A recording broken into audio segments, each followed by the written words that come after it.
ਸਾਹਮਣੇ ਕਿਸੇ ਦੇ ਬੁਲਾਉਣ ਸੰਗਦੀ ਦੁਨੀਆ ਤੋਂ ਚੋਰੀ ਚੋਰੀ ਦਿਲ ਮੰਗਦੀ ਸਾਹਮਣੇ ਕਿਸੇ ਦੇ ਬੁਲਾਉਣ ਸੰਗਦੀ ਦੁਨੀਆ ਤੋਂ ਚੋਰੀ ਚੋਰੀ ਦਿਲ ਮੰਗਦੀ ਨਾਲੇ ਲਿਖਦੀ ਓਏ ਲਿਖਦੀ ਰੋਜ਼ ਸਭ ਚਿੱਠੀਆਂ ਜਿਹਨੇ ਮੇਰਾ ਦਿਲ ਲੁੱਟਿਆ ਓਹੋ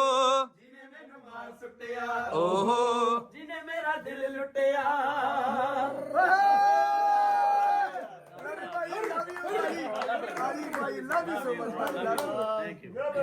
ਵੱਡੀਆਂ ਗੱਲਾਂ ਸਾਰੀ ਪਿੰਡ ਵਿੱਚ ਅੱਜ ਵੱਡੀਆਂ ਗੱਲਾਂ ਸਾਰੀ ਮਹਿਫਲ ਦੇ ਵਿੱਚ ਮਹਿਫਲ ਲੱਗੀ ਹੋਈ ਆ ਗਰਮ ਹੋਇਆ ਮੇਰੇ ਸਰੀ ਪਿੰਡ ਨੇ